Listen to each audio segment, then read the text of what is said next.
Summa theologiae, first part of the second part, the last end. Prologue. Since Damascene states in On the Orthodox Faith, man is said to be made in the God's image, insofar as the image implies an intelligent being endowed with free will and self movement. Now that we have treated of the exemplar, i.e., God, and of those things which came forth from the power of God in accordance with his will, it remains for us to treat of his image, i.e., man, inasmuch as he too is the principle of his actions, as having free will and control of his actions. Question 1 of man's last end. In this matter, we shall consider first the last end of human life, and second, those things by means of which man may advance towards this end, or stray from the path. For the end is the rule of whatever is ordained to the end. And since the last end of human life is stated to be happiness, we must consider 1, the last end in general, and 2, happiness. Under the first head, there are 8 points of inquiry. 1, whether it belongs to man to act for an end. 2, whether this is proper to the rational nature. 3, whether a man's actions are specified by their end. 4, whether there is any last end of human life. 5, whether one man can have several last ends. 6, whether man ordains all to the last end. 7, whether all men have the same last end. 8, whether all other creatures concur with man in that last end. Article 1, whether it belongs to man to act for an end. Objection 1, it would seem that it does not belong to man to act for an end. For a cause is naturally first, but an end in its very name implies something that is last. Therefore an end is not a cause, but that for which a man acts is the cause of his action, since this preposition for indicates a relation of causality. Therefore it does not belong to man to act for an end. Objection 2. Further, that which is itself the last end is not for an end, but in some cases the last end is an action, as the philosopher states in the Nicomachean Ethics. Therefore man does not do everything for an end. Objection 3. Further, then, does a man seem to act for an end when he acts deliberately?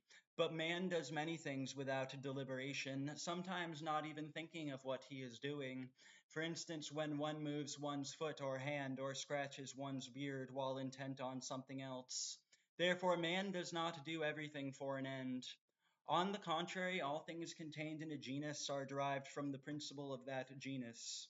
Now, the end is the principle in human operations, as the philosopher states in the Physics. Therefore, it belongs to man to do everything for an end. I answer that, of actions done by man, those alone are properly called human, which are proper to man as man. Now, man differs from irrational animals in this, that he is master of his actions. Wherefore, those actions alone are properly called human, of which man is master. Now, man is master of his actions through his reason and will, whence too the free will is defined as the faculty of will and reason. Therefore, those actions are properly called human, which proceed from a deliberate will. And if any other actions are found in man, they can be called actions of a man, but not properly human actions, since they are not proper to man as man. Now it is clear that whatever actions proceed from a power are caused by that power in accordance with the nature of its object. But the object of the will is the end and the good. Therefore, all human actions must be for an end. Reply to objection 1. Although the end be last in the order of execution, yet it is first in the order of the agent's intention, and it is this way that it is a cause. Reply to objection 2. If any human action be the last end, it must be voluntary, else it would not be human, as stated above. Now, an action is voluntary in one of 2 ways. First, because it is commanded by the will, for example, to walk or to speak. Second, because it is elicited by the will, for instance, the very act of willing. Now, it is impossible for the very act elicited by the will to be the last end, for the object of the will is the end, just as the object of sight is color. Wherefore, just as the first visible cannot be the act of seeing, because every act of seeing is directed to a visible object, so the first appetible, i.e., the end, cannot be the very act of willing. Consequently, it follows that if a human action be the last end, it must be an action commanded by the will, so that there some action of man, at least the act of willing, is for the end. Therefore, whatever a man does, it is true to say that man acts for an end, even when he does that action in which the last end consists. Reply to objection 3. Such like actions are not properly human actions, since they do not proceed from deliberation of the reason, which is the proper principle of human actions. Therefore, they have indeed an imaginary end, but not one that is fixed by reason. Article 2. Whether it is proper to the rational nature to act for an end. Objection 1. It would seem that it is proper to the rational nature to act for an end. For man, to whom it belongs to act for an end, never acts for an unknown end. On the other hand, there are many things that have no knowledge of an end, either because they are altogether without knowledge as insensible creatures, or because they do not apprehend the idea of an end as such as irrational animals. Therefore, it seems proper to the rational nature to act for an end. Objection 2. Further, to act for an end is to order one's action to an end. But this is the work of reason, therefore it does not belong to things that lack reason. Objection 3. Further, the good and the end is the object of the will, but the will is in the reason, as is said in On the Soul. Therefore, to act for an end belongs to none but a rational nature. On the contrary, the philosopher proves in the Physics that not only mind, but also nature acts for an end. I answer that every agent of necessity acts for an end, for if in a number of causes ordained to one another, the first be removed, the others must of necessity be removed also. Now, the first of all causes is the final cause, the reason of which is that matter does not receive form, save insofar as it is moved by an agent. For nothing reduced itself from potentiality to act, but an agent does not move except out of intention for an end. For if the agent were not determinate to some particular effect, it would not do one thing rather than another. Consequently, in order that it produce a determinate effect, it must of necessity be determined to some certain one, which has the nature of an end. And just as this determination is effected in the rational nature by the rational appetite, which is called the will, so in other things it is caused by their natural inclination, which is called the natural appetite. Nevertheless, it must be observed that a thing tends to an end by its action or movement in two ways. First, as a thing moving itself to the end, as man. Second, as a thing moved by another to the end, as an arrow tends to a determinate end through being moved by the archer, who directs his action to the end. Therefore, those things that are possessed of reason move themselves to an end because they have dominion over their actions through their free will, which is the faculty of will and reason. But those things that lack reason tend to an end by natural inclination, by being moved by another, and not by themselves, since they do not know the nature of an end as such, and consequently cannot ordain anything to an end, but can be ordained to an end only by another. For the entire irrational nature is in comparison to God as an instrument to the principal agent, as stated above uh, in the Prima Pars, question 22, article 2, question 103, article 1. Consequently, it is proper to the rational nature to tend to an end, as directing and leading itself to the end, whereas it is proper to the irrational nature to tend to an end, as directed or led by another, whether it apprehend the end, as do irrational animals, or do not apprehend it, as in the case of those things which are altogether void of knowledge. Reply to objection 1. When a man of himself acts for an end, he knows the end, but when he is directed or led by another, for instance, when he acts at another's command or when he is moved under another's compulsion, it is not necessary that he should know the end. And it is thus with irrational creatures. Reply to objection 2. To ordain towards an end belongs to that which directs itself to an end, whereas to be ordained to an end belongs to that which is directed by another to an end, and this can belong to an irrational nature, but owing to some one possessed of reason. Reply to objection 3. The object of the will is the end, and the good is in universal. Consequently, there can be no will in those things that lack reason and intellect, since they cannot apprehend the universal, but they have a natural appetite or a sensitive appetite determinate to some particular good. Now, it is clear that particular causes are moved by a universal cause. Thus, the governor of a city who intends the common good moves by his command all the particular departments of the city. Consequently, all things that lack reason are of necessity moved to their particular ends by some rational will, which extends to the universal good, namely, by the divine will. Article 3. Whether human acts are specified by their end. Objection 1. It would seem that human acts are not specified by their end, for the end is an extrinsic cause. But everything is specified by an intrinsic principle, therefore human acts are not specified by their end. Objection 2. Further, that which gives a thing its species should exist before it, but the end comes into existence afterwards, therefore a human act does not derive its species from the end. Objection 3. Further, one thing cannot be in more than one species, but one and the same act may happen to be ordained to various ends. Therefore, the end does not give the species to human acts. On the contrary, Augustine says, according as their end is worthy of blame or praise, so are our deeds worthy of blame or praise. I answer that each thing receives its species in respect of an act and not in respect of potentiality, wherefore things composed of matter and form are established in their respective species by their own forms. And this is also to be observed in proper movements, for since movements are in a way divided into action and passion, each of these receives its species from an act. Action, indeed, from the act, which is the principle of acting, and passion from the act, which is the terminus of the movement. Wherefore, heating as an action is nothing else than a certain movement proceeding from heat, while heating as a passion is nothing else than a movement towards heat. And it is the definition that shows the specific nature. And either way, human acts, whether they be considered as actions or as passions, receive their species from the end. For human acts can be considered in both ways, since man moves himself and is moved by himself.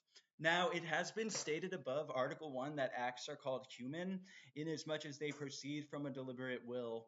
Now, the object of the will is the good and the end, and hence it is clear that the principle of human acts, insofar as they are human, is the end. In like manner, it is their terminus, for the human act terminates at that which the will intends as the end. Thus, in natural agents, the form of the thing generated is conformed to the form of the generator. And since, as Ambrose says, morality is said, this is Ambrose on Luke, the Gospel of Luke, morality is said properly of man, moral acts, properly speaking, receive their species from the end.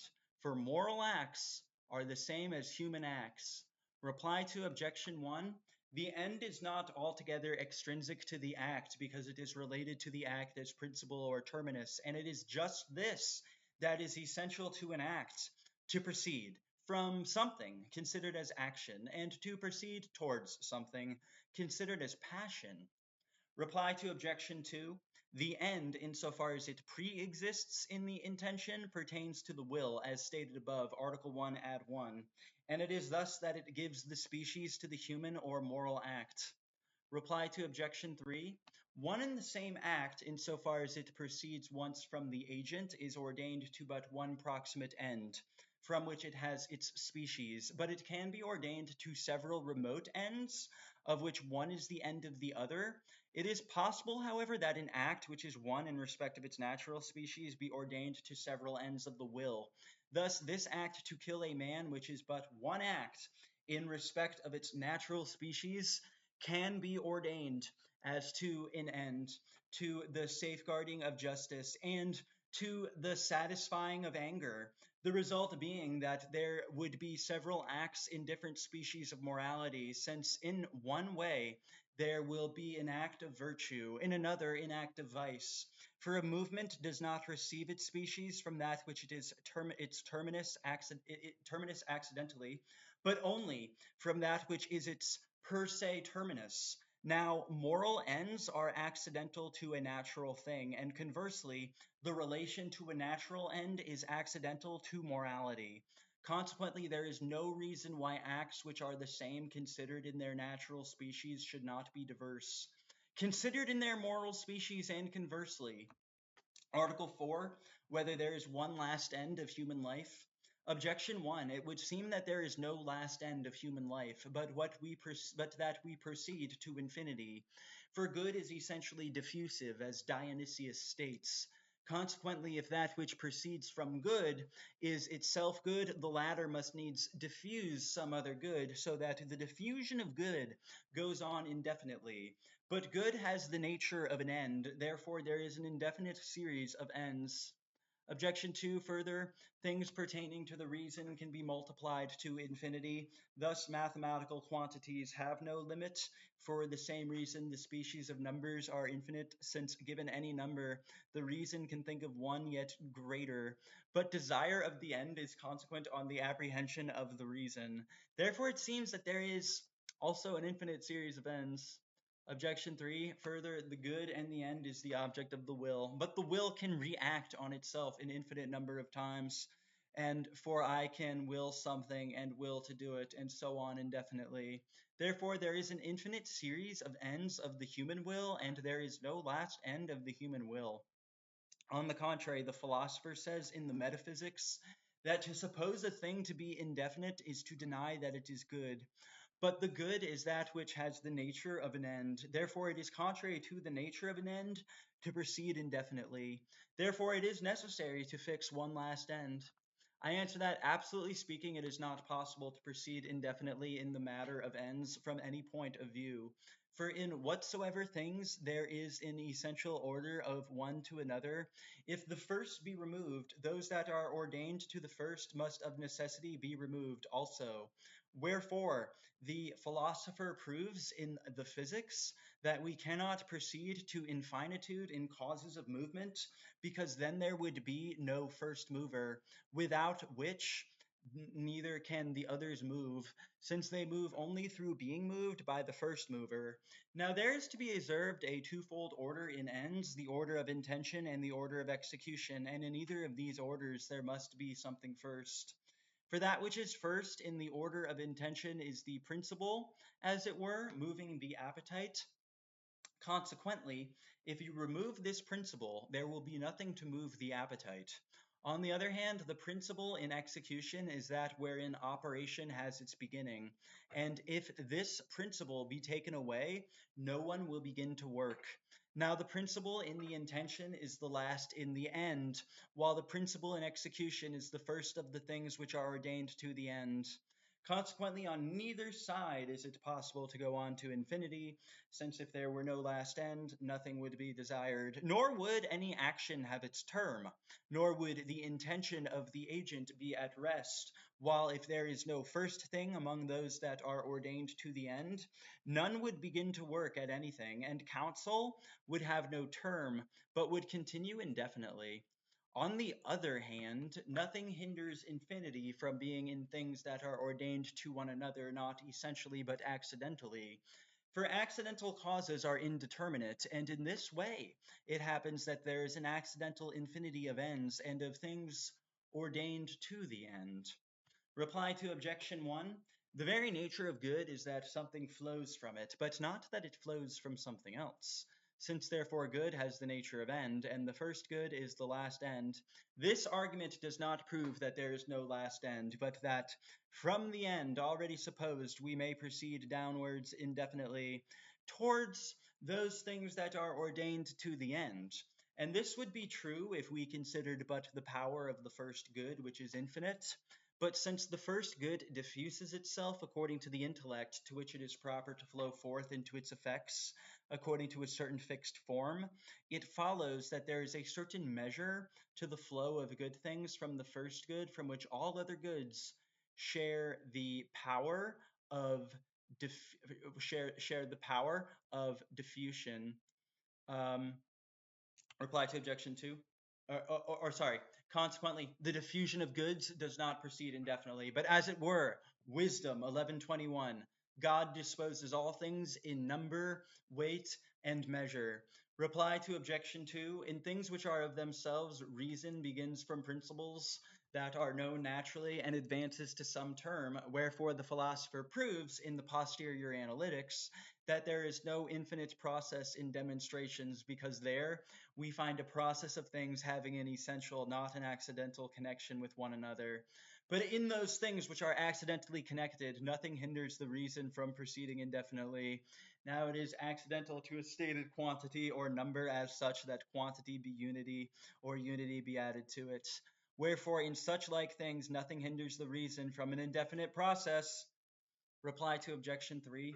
This multiplication of acts of the will reacting on itself is accidental to the order of ends. This is clear from the fact that in regard to one and the same end, the will reacts on itself indifferently once or several times.